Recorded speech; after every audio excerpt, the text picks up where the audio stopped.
Fala, meus queridos, tudo bem com vocês? Como passaram essa semana? Semana de decisão de Copa Libertadores, Copa Sul-Americana, esse campeonato muito interessante que a gente tem para acompanhar, né, que já está chegando na reta final, nas semifinais aí dessas competições. Meus queridos, vamos conversar sobre esses campeonatos, mas antes eu vou pedir sua inscrição. Se você não é inscrito aqui no canal, está visitando aqui pela primeira vez, seja muito bem-vindo. Meu nome é Gabriel Todaro e eu sempre trago análise dos principais times do futebol brasileiro, sempre os 20 times da Série A. Então, ano que vem, vamos ter novos 4 times que vão ser analisados ao longo da temporada e 4 dessa temporada, infelizmente, não vai repetir a análise ano que vem. Então, se inscreve aqui no canal para você ficar por dentro de tudo que acontece com os melhores times do futebol brasileiro. Meus queridos, vamos começar então pelos jogos de terça-feira, né? E, aliás, antes, a gente está com uma campanha aqui no canal, se você não é inscrito, né? De que se batermos 200 inscritos, faltam 3 só, eu vou sortear uma camisa dessa para vocês, uma camisa excelente para fazer atividade física, sair na rua, ela é bem fresca, bem gostosa mesmo, então você vai poder adquirir essa camisa se inscrevendo, você vai se inscrever e já vai concorrer a essa camiseta muito bonita, que eu vou estar sorteando futuramente, aí, quando a gente bater eu vou pensar se eu faço uma live, se eu faço algum vídeo, se eu faço uma live lá no Instagram. Vamos ver como que eu vou organizar aqui com vocês. Mas, meus queridos, vamos começar então com o jogo de terça-feira. Então, dá essa ajuda aí pra gente bater 200, fechou? Que foi o jogo entre Corinthians e Fortaleza. O jogo terminou em 3-0, gols de Jean Romero, Igor Coronado e Pedro Henrique. E aí, facilitaram muito a vida do Corinthians, né, que classificou avançando e vencendo no agregado por 5-0 o Fortaleza. Foi um bom jogo de futebol do lado do Corinthians, né, que jogou, dominou, teve as melhores oportunidades. Já o Fortaleza não teve essa mesma imposição tática dentro de campo. Até estranhei algumas peças não estarem no time titular, caso do Lucero, do Pochettino terem entrado ao longo do jogo, isso eu estranhei um pouco. Mas é evidente que o Corinthians dominou o jogo, no primeiro tempo mais estudou e foi percebendo o que o Fortaleza ia querer ao longo da partida. Deixa eu só tirar isso aqui. Senão fica muito barulho aqui para vocês. Foi estudando, né, ao longo do primeiro tempo como que o Fortaleza ia se comportar, e o Fortaleza foi muito complacente com o Corinthians, né, aceitou demais essa imposição, esse domínio do Corinthians ao longo de toda a partida. No segundo tempo, logo no comecinho, 10 minutinhos do segundo tempo, o Romero já fez 1-0 no Corinthians, com um belo passe do Yuri Alberto. E no segundo gol, um belo passe... Não, perdão. Depois a gente teve, na sequência, 4 minutinhos depois, gol do Coronado. E no finalzinho, um belo passe do Garro pro Depay, né, que fez primeira assistência do holandês com a camisa corintiana, fez ali a assistência pro gol do Pedro Henrique. Depois do gol do Romero, o Fortaleza não criou, não conseguiu chegar mais no ataque. Ali o gol do Coronado foi consequência disso, porque o time estava errando demais na frente e continua errando até o final. O Corinthians merece muito essa classificação. Na semifinal vai pegar pedreira, né, vai jogar contra o Racing, primeira partida em casa, depois na Argentina. Vai encontrar mais dificuldade, eu acho, do que contra o Fortaleza, por conta não só de momentos, né? O Fortaleza nessa temporada começou muito bem, depois passa... O Fortaleza é um time muito irregular ao longo da temporada, né? Começa bem, cai, volta, recupera um pouco, cai de novo, e é difícil o time recuperar instantaneamente, né? Até conseguiu uma boa vitória contra o Bahia no final de semana por 4-1, mas não repetiu o bom desempenho em campo contra o Corinthians agora na Neoquímica Arena. É goleado, né? E no agregado fica escancarado como o Corinthians conseguiu passar do Fortaleza com certa tranquilidade. Tranquilidade, cara, porque além de tudo, o Fortaleza não conseguiu incomodar o Corinthians em nenhum dos dois jogos, né? Mesmo jogando no Castelão e na Neoquímica Arena, isso não aconteceu. Méritos do Corinthians, que joga muito bem as fases aí de Copas, né? Podia jogar assim no Campeonato Brasileiro também, que facilitaria muito a vida. Mas consegue essa boa vitória aí em cima do Fortaleza, vai passar para a semifinal e mantém, né? Na semifinal da Copa do Brasil e também da Copa Sul-Americana. Na quarta-feira, passando para os jogos de quarta, o Grêmio perdeu em casa para o Criciúma por 2-1. O jogo foi muito equilibrado, né? Com poucas chances, é verdade, mas equilibrado. Né, o jogo foi decidido no belo chute fora da área do Ronald Lopes, que, enfim, mas foi um jogo bem nivelado por baixo, assim, eu diria. Resume muito bem como que estão os momentos das duas equipes. O do Grêmio um pouco mais conturbado pela expectativa que a gente tinha em cima desse time do Grêmio, né, mantendo o Renato Gaúcho na comissão técnica, contratando bons jogadores, no caso do Diego Costa e do Brett White, mas isso não está sendo colocado em campo, né? O Grêmio ainda tem jogos a menos, pode se distanciar dessa crise de brigar contra o rebaixamento. Não acho que a equipe vá brigar contra o rebaixamento, mas tem que reagir dentro de campo. O Grêmio saiu perdendo com o gol da Turcaíque ainda no primeiro tempo, onde o Criciúma teve as melhores oportunidades. Depois o Grêmio chegou um pouco mais no ataque, não conseguiu o gol no primeiro tempo, mas fez no segundo tempo, né, no meio do segundo tempo.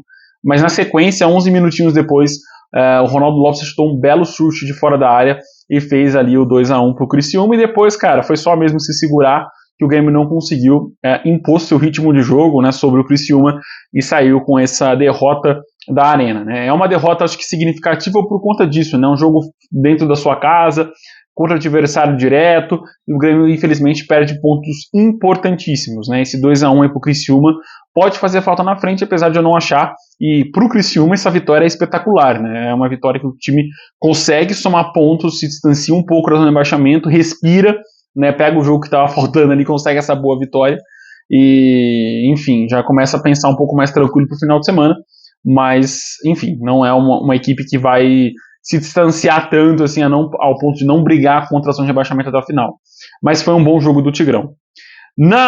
Em Bragança Paulista, o Bragantino ficou em 2-2 com o Inter, mas num jogo onde o Inter foi dominante do começo ao fim da partida. Esse 2-2 se dá pela falta de pontaria do Inter e também pela boa partida do Cleiton, goleiro do Bragantino, porque o Inter saiu na frente com o Borré.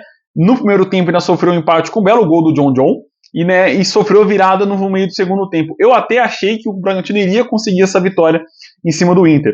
Mas, cara, uma hora ou outra o Inter ia fazer o gol, e foi 2 minutinhos depois o Inter fez o gol com o Ener Valencia. Mas o Inter, cara, foi muito melhor, merecia a vitória, mas fica nesse empate, eu acho que tá até um sabor até de vitória pro Bragantino. E são duas equipes que estão em campeonatos diferentes no momento, né? O Inter brigando pela parte de cima, sonhando, quem sabe, numa vaga direta para Libertadores, e o Bragantino pensando em ficar na Série A. Esse pontinho conquistado coloca o time na 12ª colocação, né? O Inter fica na 8ª. Acho que até o contrário, né? O Bragantino consegue segurar o Inter até mesmo na classificação, não deixa o time distanciar tanto. Mas são pontos importantes que o Bragantino vai deixando de conquistar em casa, né? São vacilos, é um mau momento da equipe, não consegue converter as poucas chances que cria em gol.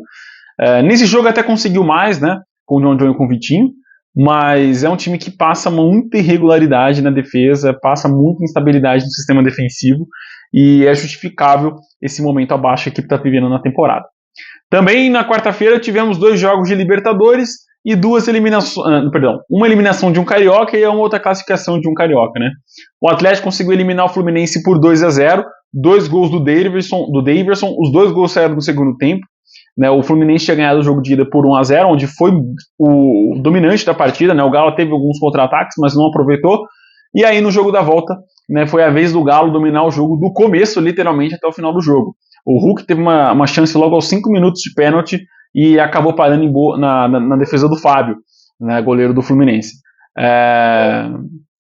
Mas enfim, foi um bom jogo mesmo do Atlético, que dominou e foi parando nas boas defesas do Fábio e também nas intervenções do Thiago Silva, zagueiro do Fluminense, né, que chegou para essa temporada.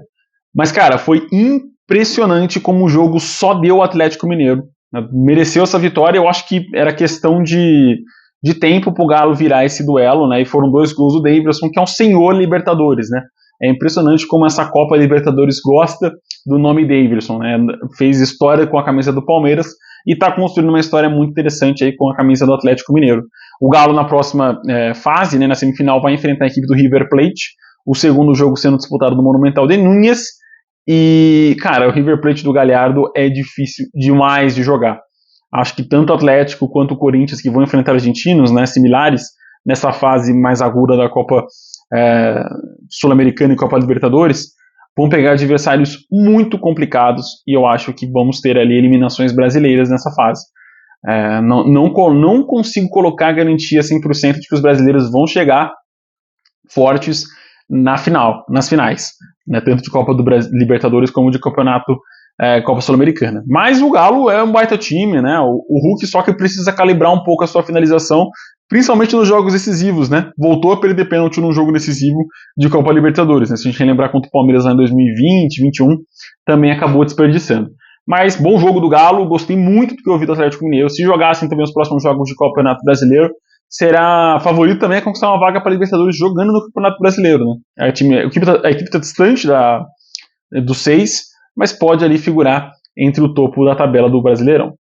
Também na quarta-feira tivemos um empate entre Botafogo e São Paulo em 1-1 no Morumbis, e eu queria destacar aqui um comentário do último vídeo, que não vou me lembrar o nome dele, mas um moço comentou aqui nos comentários, eu agradeço que vocês comentem, gosto que vocês comentem, que o São Paulo e Botafogo, né, eu comentei que se o São Paulo não foi uma partida covarde do São Paulo no jogo do Newton Santos, e realmente não foi, é um modo de jogar, é um modo de se entrar em campo, de segurar o resultado, e o São Paulo, na cabeça do São Paulino, e eu acho que do Zubeldia, dos jogadores do São Paulo, o empate seria uma garantia de que o time teria uma vida mais fácil para classificar no Morumbis. Se a gente pensar na atmosfera, se a gente pensar no favoritismo que o São Paulo tem jogando no Morumbi, né, e isso favorece ao São Paulo tentar buscar um empate jogando no Rio de Janeiro, sobreviver esse jogo da ida.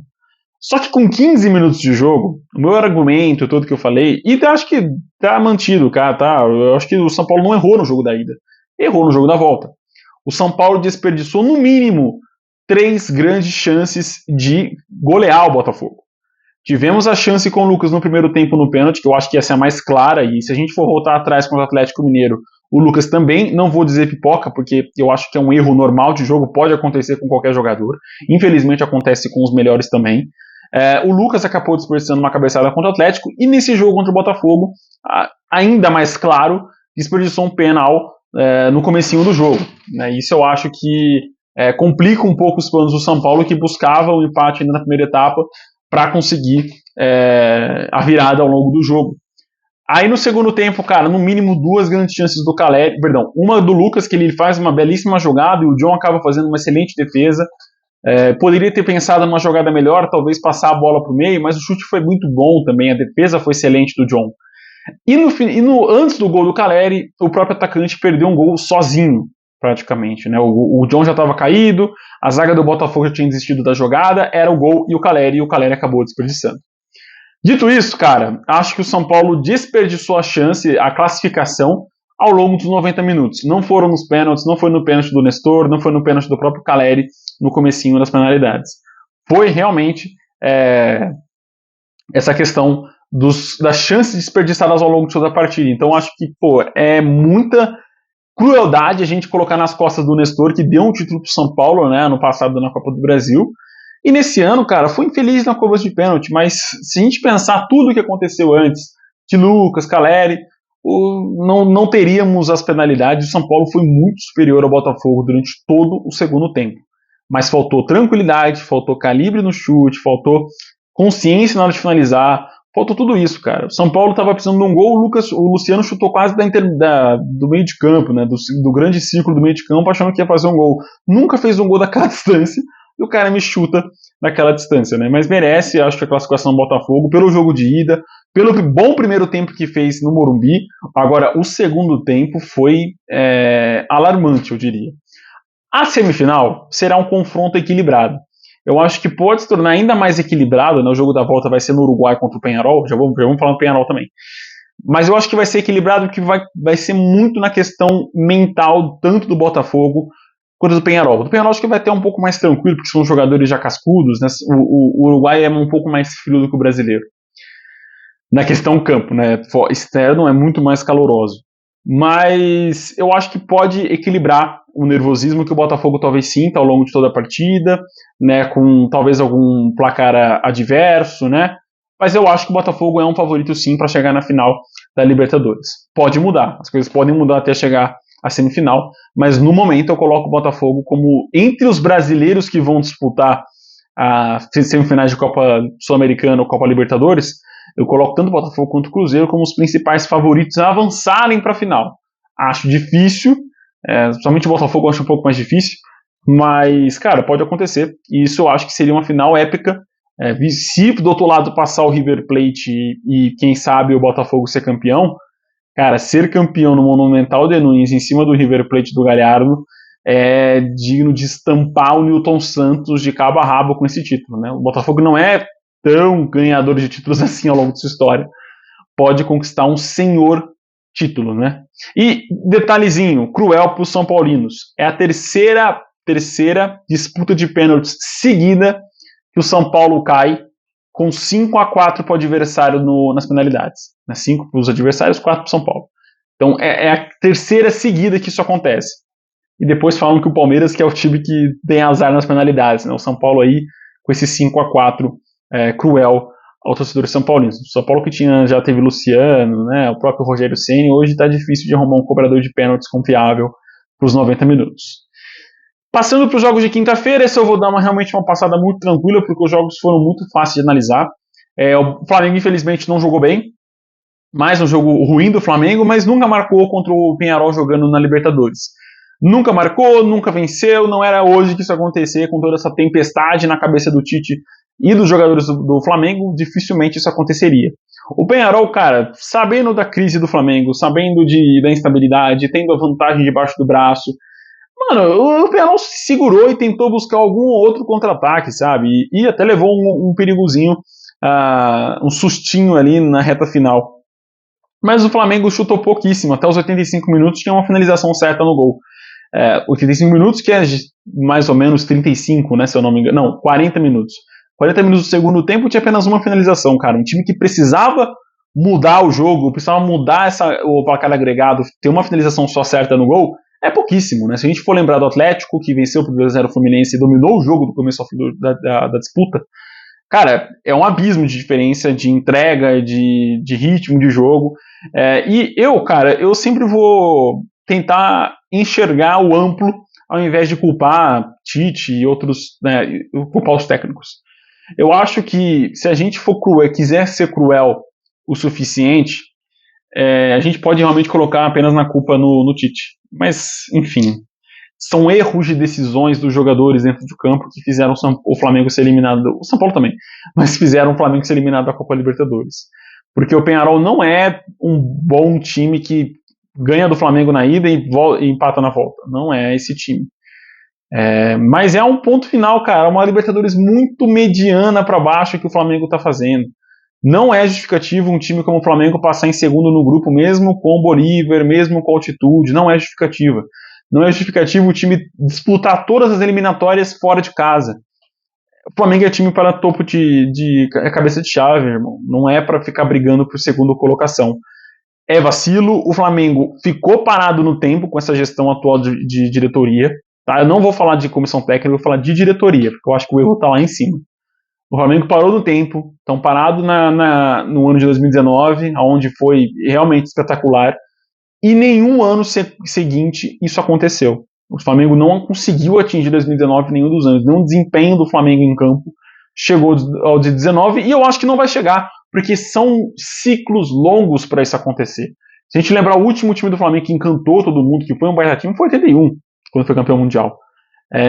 Depois disso não aconteceu, né? Se a gente for falar Cruzeiro, 2016 ali, 2005, Palmeiras tem na década de 90 agora, de novo, o Corinthians tem 2012, depois 2005, então são ciclos que são difíceis e levam tempo para acontecer.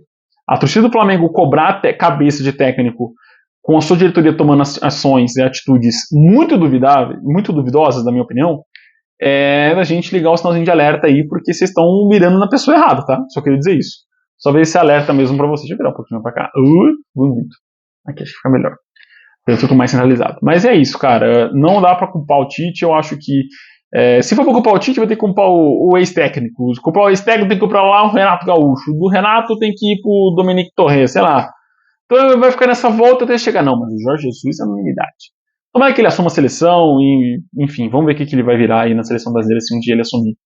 Passando para outro jogo de quinta-feira, o Racing venceu por 4-1. Ouviu, Corinthians? 4-1 em cima do Atlético Paranaense. O Furacão que tinha vencido o jogo da ida por 1-0.